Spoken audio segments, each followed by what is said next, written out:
Cup में India की हार हुई, खेल में ही चलता रहता है। पीएम मोदी वहां पहुंचे, फिर एक टर्म देकर जो है उनको ट्रोल किया जाने लगा, जैसे प्रणोती शब्द का इस्तेमाल किया गया। टीम इंडिया हारी। रोहित शर्मा के बारे में कहीं कोई ट्रोल हुआ, कहीं कोई चर्चा हुई? के मैदान में प्रधानमंत्री का कोई रोल नहीं है। खिलाड़ी खेलेंगे, जीतेंगे तो खिलाड़ी जीतेंगे, हारेंगे तो खिलाड़ी हारेंगे। लेकिन आप देखिए इस विश्व कप को किस तरह से बिल्डअप बनाया गया, जैसे अगर ये वर्ल्ड कप आ गया, हम जीत गए तो देश की सारी समस्याओं का समाधान हो जाएगा। सारे जो मीडिया हाउसेस हैं वहां पर वीडियो बन के तैयार था, सिर्फ इंतजार था, मतलब लाइट, कैमरा और एक्शन, जो नो एक्शन हो गया। कि सिर्फ प्रधानमंत्री रोहित शर्मा को ट्रॉफी हैंडओवर करेंगे और वो फोटोग्राफ ऐड करके और तुरंत सब कुछ अपलोड हो जाएगा। यहां तक कि राजस्थान और तेलंगाना में पोस्टर्स बन के तैयार थे। ये ट्रोलिंग उस युवा के आक्रोश का एक्सप्रेशन है। मोदी जी ने अगर अपने नाम पे स्टेडियम बना लिया तो इसमें कौन सी बड़ी बात है? बहुत सारे महापुरुषों के नाम पर इंस्टीट्यूशंस हैं, स्टेडियम्स हैं, ऑर्गेनाइजेशंस हैं, लेकिन उन्होंने अपने कार्यकाल में ऐसा नहीं किया है। जो मुगल सम्राट होता था, शहंशाह जो होता था, उसको अपने आने वाले बच्चों पे विश्वास नहीं होता था कि वो उसको पूरा सम्मान भविष्य में देगा या नहीं देगा, तो वो अपना मकबरा अपनी जिंदगी में बना लेते थे। जब यूसीसी आएगा तो पूरे देश के लिए कानून होगा, तो दिक्कत क्या है फिर? यूसीसी की बात करेंगे तो हम बहुत ज्यादा कॉम्प्लिकेशंस हैं और इसको एक बार में बिना देश में एक आम राय बनाए हुए, चर्चा बनाए हुए, इसको आप नहीं कर सकते। विकास की बात कीजिए, जब इनको लगता है कि और किसी मुद्दे पर बोलने के लिए हमारे पास कुछ है ही नहीं, तो फिर अंतिम इनका होता है, वो होता है धार्मिक ध्रुवीकरण। और पीएम मोदी ने जो कुछ कहा है विपक्ष के बारे में, उस पर इतना है तो क्यों? राजनीति है, मर्यादा बची कहाँ है? किसी गाली देने की परंपरा और भाषा का गिरावट का सबसे बड़ा दिन प्रधानमंत्री की तरफ से ही शुरुआत हुआ है। मैं इसमें किसी का समर्थन नहीं करता हूँ। कोई भी नेता अगर बिलो द बेल्ट और बहुत सतही भाषा का इस्तेमाल करता है तो वो अच्छी बात नहीं है। नमस्कार, मैं हिमांशु कुमार, आप देख रहे हैं लॉजिकल समाचार। इस वक्त वर्ल्ड कप में इंडिया की हार हुई और उसके बाद पीएम मोदी वहां पहुंचे थे और उनकी ट्रोलिंग शुरू हुई, उसको लेकर बात करेंगे। साथ में साथ इस बार 2024 के लोकसभा चुनाव में यूनिफॉर्म सिविल कोड यूसीसी को लेकर जो है एक बड़ा मसला बनने जा रहा है। तो इन तमाम मसलों के साथ जो बयान आए हैं कि जो विपक्षी पार्टियां हैं उनको फांसी दे दी जाए, इस तरह के बयान आए हैं। इस मसले पर बात करने के लिए हमारे साथ हैं आरजेडी के राष्ट्रीय प्रवक्ता, पूर्व डीजीपी करुणा सागर जी। बहुत बहुत स्वागत है सर आपका। धन्यवाद हिमांशु जी। सबसे पहला सवाल ये रहेगा कि वर्ल्ड कप में इंडिया की हार हुई, खेल में ही चलता रहता है। पीएम मोदी वहां पहुंचे, उत्साहवर्धन किया खिलाड़ियों का, लेकिन उनको फिर एक टर्म देकर जो है उनको ट्रोल किया जाने लगा, जिसे प्रणोती शब्द का इस्तेमाल किया गया। इसको लेकर सर आपका क्या टेक है? देखिए हिमांशु जी, हमने इतिहास की पढ़ाई की है और समाजशास्त्र की पढ़ाई की है, और मैं इसको एक राजनीतिक हैट से नहीं, एक समाजशास्त्री के रूप में समझने की कोशिश कर रहा हूँ कि ऐसा क्यों हो रहा है। तो इस समय देश में एक बहुत ही, खासकर जो युवा है, वो गरीबी से, बेरोजगारी से, महंगाई से बिल्कुल त्रस्त है और एक निराशा का, एक फ्रस्ट्रेशन का एक माहौल है, और उसी का ये नतीजा है कि इस तरह की ट्रोलिंग हो रही है। देखिए, खेल के मैदान में प्रधानमंत्री का कोई रोल नहीं है। खिलाड़ी खेलेंगे, जीतेंगे तो खिलाड़ी जीतेंगे, हारेंगे तो खिलाड़ी हारेंगे। लेकिन आप देखिए इस विश्व कप को किस तरह से एक बिल्ड किया गया। हम लोगों का परफॉर्मेंस बहुत अच्छा रहा, 10 मैच लगातार टीम जीतते रही, और जब फाइनल था तो इस तरह से एक बिल्डअप बनाया गया, जैसे अगर ये वर्ल्ड कप आ गया, हम जीत गए तो देश की सारी समस्याओं का समाधान हो जाएगा।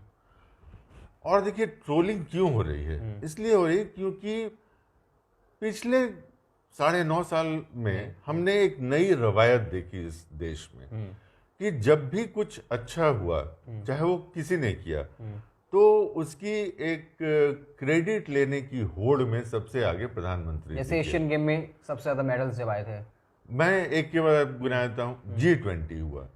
G20 एक रोटेशनल मीटिंग होती है, 20 देश हैं, 17वीं मीटिंग हमारे यहाँ हुई थी। इसके पहले 16 देशों में मीटिंग हो चुकी थी, लेकिन ऐसा हुआ कि पूरी G20 का क्रेडिट प्रधानमंत्री ने इस तरह लिया कि लेकिन उनका समर्थक का कहना है कि मोदी जी का कद पूरे विश्व में बढ़ा है और उनको ऐसा क्या आपको लगता है, उनको लगता है कि मोदी जी की वजह से G20 वाला कार्यक्रम इंडिया में हुआ और ये भारत की उपलब्धि है, तो क्यों नहीं त्राना चाहिए भारतीय लोगों को? मैंने तो वही बता दिया कि G20 में 20 देश मेंबर हैं और 16 मीटिंग पहले हो चुकी थी। हमारे यहाँ जो मीटिंग हुई वो 17वीं मीटिंग थी, 18वीं मीटिंग किसी और देश में होने जा रही है। तो इसमें कौन सी खास बात है? पिछले 4-5 महीनों में प्रधानमंत्री अमेरिका गए, उसके बाद फ्रांस गए, साउथ अफ्रीका गए। हर जगह की मीडिया ने वहां पर प्रधानमंत्री के खिलाफ बयानबाजी की। और जिस G20 की बात करते हैं कि जो बाइडेन जो यूएस के प्रेसिडेंट हैं, उनके साथ साझा प्रेस कॉन्फ्रेंस तक की करने की हमारी हिम्मत नहीं हुई। और जब वो अपनी बात यहाँ नहीं रख पाए तो जैसे ही यहाँ से उनका अगला स्टॉप चाइना था और वहाँ जाके कहे कि हमने भारत के प्रधानमंत्री को मानव अधिकार पर और जो माइनॉरिटीज के अधिकार हैं इनके बारे में हमने उनसे चर्चा की। वो चर्चा मतलब वो टिप्पणी हुई हमारे देश के, हमारी विदेश नीति पर। और हर देश में जहाँ जहाँ ये गए हैं वहाँ वहाँ इनके खिलाफ नारे लगे हैं, प्रदर्शन हुए हैं। लेकिन वो सब क्योंकि मीडिया का एक वर्ग है जो सच्चाई दिखाने की हिम्मत जुटा नहीं पाता है, तो सिर्फ जो फ्रेंड्स ऑफ बीजेपी के द्वारा जो प्रायोजित जो फंक्शंस होता है उसकी फुटेज दिखाई जाती है कि विदेशों में प्रधानमंत्री का बहुत मतलब सम्मान हो रहा है, पॉजिटिव पहलू दिखाया जा रहा है, नेगेटिव पहलू को छिपा लिया जा रहा है। फिर अगला सवाल आता है यूनिफॉर्म सिविल कोड, एक बहुत बड़ा मसला बनने जा रहा है इस बार। बीजेपी समर्थकों का नेताओं का कहना है कि देखिए हम अपने वादे पे खरे उतरते हैं, हमने राम मंदिर का वादा किया वो पूरा कर दिया, हमने 370 के बारे में जिक्र किया उसको पूरा कर दिया, अब यूसीसी लेकर के आएंगे। उत्तराखंड में सर बकायदा इसको लेकर सारी रिपोर्ट तैयार हो गई है और कहा जा रहा है कि वो पास हो सकता है। 2024 में इसको एक बहुत बड़ा मुद्दा बनाने जा रही है। उनका ये कहना है कि क्या दिक्कत है अगर मुस्लिम समाज की महिलाएं हैं, उनको अगर जो पैतृक संपत्ति है उसमें अगर पूरे देश में कानून होता है, उनको अगर हक मिलता है, जो बच्चों को एडॉप्ट करने की जो नीति है वो अगर होता है, तलाक कहा जाता है 3 तलाक आने के बाद भी लिया जा रहा है, तो वो जब यूसीसी आएगा तो पूरे देश के लिए कानून होगा। तो दिक्कत क्या है फिर? कुछ विपक्षी पार्टी के नेता हैं वो इस पर राजनीति क्यों कर रहे हैं? ये तो मुस्लिम महिलाओं की भलाई के लिए है, तो वह क्यों मचा रहे हैं? देखिए, यूसीसी की ये बात कर रहे हैं लेकिन इसमें भी इनको ये हिम्मत नहीं जुटा पा रहे हैं, क्योंकि यूसीसी में सिर्फ मुस्लिम समाज ही नहीं इन्वॉल्व है। आप जब यूसीसी की बात करेंगे तो हमारे यहाँ जो आदिवासी वर्ग है, जो बहुत बड़ा जिसकी बहुत बड़ी जनसंख्या है, उनकी अपनी व्यक्तिगत लॉज हैं और वो व्यक्तिगत रूप से चलता है। तो हमारे यहाँ इसमें बहुत ज़्यादा कॉम्प्लिकेशंस हैं और इसको एक बार में बिना देश में एक आम राय बनाए हुए, चर्चा बनाए हुए इसको आप नहीं कर सकते। और जहाँ से हमने बात की शुरुआत की थी कि देश में इस समय जो हताशा का जो माहौल है वो है, अगर 5 राज्यों में चुनाव हो रहे हैं तो आप विकास की बात कीजिए, युवाओं की, गरीबों की, मजदूरों की, पीड़ितों की, वंचितों की, दलितों की, उनकी समस्याओं की बात कीजिए। आप घूम फिर के फिर वही धार्मिक ध्रुवीकरण के मुद्दों पर आ जाते हैं। तो इसका मतलब कि जो आप विकास का जो नारा देते हैं और यहीं पर बीजेपी की कथनी और करनी में और इनका जो दोहरा चरित्र है वो सामने आ जाता है कि वोट जब इनको लगता है कि और किसी मुद्दे पर बोलने के लिए हमारे पास कुछ है ही नहीं, तो फिर अंतिम इनका होता है वो होता है धार्मिक ध्रुवीकरण। और इसीलिए अभी इस देश का युवा बिल्कुल आक्रोशित है, नाराज है। और ये जो ट्रोलिंग आपने देखा, ये ट्रोलिंग उस युवा के आक्रोश का एक्सप्रेशन है। टीम इंडिया हारी, रोहित शर्मा के बारे में कहीं कोई ट्रोल हुआ, कहीं कोई चर्चा हुई, तो खिलाड़ी जो हारा या जो जीत रहा था उसके बारे में चर्चा नहीं हुई और मुद्दा कहीं और घूम गया। तो इसलिए मैंने कहा था कि मैं एक समाज शास्त्री की तरफ उसको समझने की कोशिश करता हूँ कि जब समाज में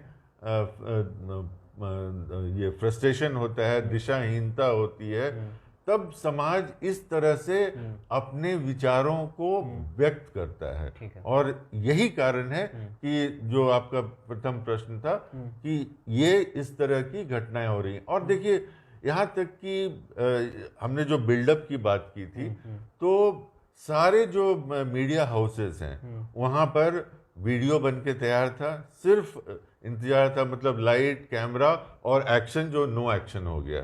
कि सिर्फ प्रधानमंत्री रोहित शर्मा को ट्रॉफी हैंडओवर करेंगे और वो फोटोग्राफ ऐड करके और तुरंत सब कुछ अपलोड हो जाएगा।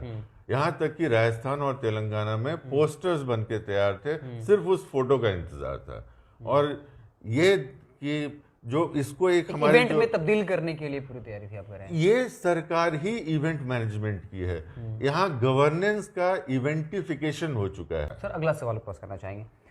ये बातें चला रही है कि देखिए, नरेंद्र मोदी जी इस वक्त देश के प्रधानमंत्री हैं, उन्होंने अपने नाम पे स्टेडियम बना लिया, नरेंद्र मोदी स्टेडियम बनवा लिया।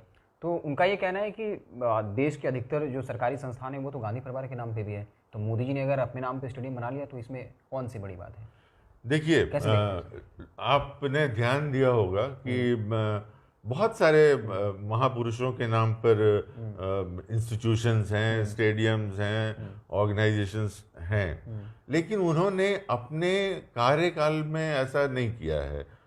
उनके बाद के जो लोग आए हैं वो बनाए। अगर आप आज अटल बिहारी वाजपेयी जी के नाम पर कुछ बनाते हैं तो उनके लिए एक श्रद्धांजलि होगी, लेकिन आप अपने जीवन काल में ये करते हैं तो जैसे मुगलों के समय क्या होता था कि जो मुगल सम्राट होता था, शहंशाह जो होता था, उसको अपने आने वाले बच्चों पे विश्वास नहीं होता था कि वो उसको पूरा सम्मान भविष्य में देगा या नहीं देगा, तो वो अपना मकबरा अपनी जिंदगी में बना लेते थे।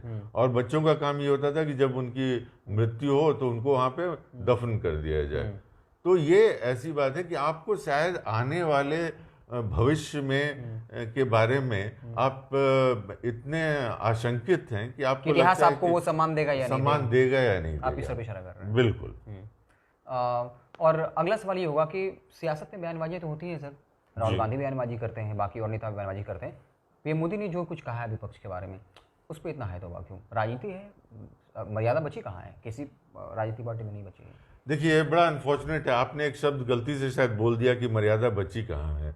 हम इस देश में इसी बात पर गर्व करते थे कि हम लोग यंगेस्ट डेमोक्रेसी हैं, लेकिन दुनिया के सबसे बड़े डेमोक्रेसी हैं, और इसके साथ साथ दुनिया का हम प्राचीनतम सभ्यता भी हैं। और हमारे में सभ्यता है, संस्कार है। हमारे यहाँ राजनीति में भी एक हया हुआ करती थी। लेकिन सर, ये हर पॉलिटिकल पार्टी, बहुत सारे नेता हैं जो राहुल गांधी पे कमेंट करते हैं, कुछ कांग्रेस के ऐसे नेता हैं, अन्य पॉलिटिकल पार्टी के नेता हैं, वो जो है पीएम पे कमेंट कर देते हैं। तो स्थिति तो लगभग सेम है। उससे तरह प्रधानमंत्री बयानबाजी कर रहे हैं कि फांसी पे चढ़ाने की बात कर दे रहे हैं। देखिए, यही तो दुख की बात है कि पिछले 9.5 साल में जो हमारे लोकतंत्र में जो विचार के आदान प्रदान का जो एक तरीका था, जो पहले था, जो शब्दों की मर्यादा जो रखी जाती थी, उसका बहुत बड़ी गिरावट हुई है, बड़ा ह्रास हुआ है। और मैं इसमें किसी का समर्थन नहीं करता हूँ। कोई भी नेता अगर बिलो द बेल्ट और बहुत सतही भाषा का इस्तेमाल करता है तो वो अच्छी बात नहीं है। लेकिन यहाँ तो आप देखिए कि शुरुआत ये प्रधानमंत्री, और मैं उनके स्टेटमेंट्स को नहीं गिनाना चाहता हूँ, बहुत चर्चाएं होते रहती हैं कि उन्होंने समय समय पर किस किस तरह की बातें की हैं।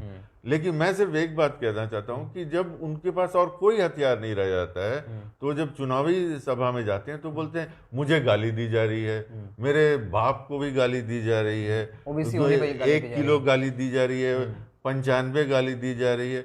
ये पहली बार हम एक देख रहे हैं कि देश का प्रधानमंत्री ये सिंपैथी गेन करने के लिए और इस तरह की बात कर रहा है कि मुझे गाली दी जा रही है, जबकि ये गाली देने की परंपरा और भाषा का गिरावट का सबसे बड़ा देन प्रधानमंत्री के तरफ से ही शुरुआत हुआ। तो चलिए, हमारे साथ आरजेडी के राष्ट्रीय प्रवक्ता थे। हमने यूसीसी, यूनिफॉर्म सिविल कोड के बारे में बात करी। इस वक्त राजनीति में जो बयानबाजी हो रही है, प्रधानमंत्री मोदी ने जिससे विपक्षी पार्टियों को फांसी देने की बात कही थी, उस पर बात किया, और अन्य मसलों पर हमने बात की। हमारी बातचीत आपको कैसी लगी कमेंट बॉक्स में अपनी राय ज़रूर दीजिएगा। बहुत बहुत धन्यवाद।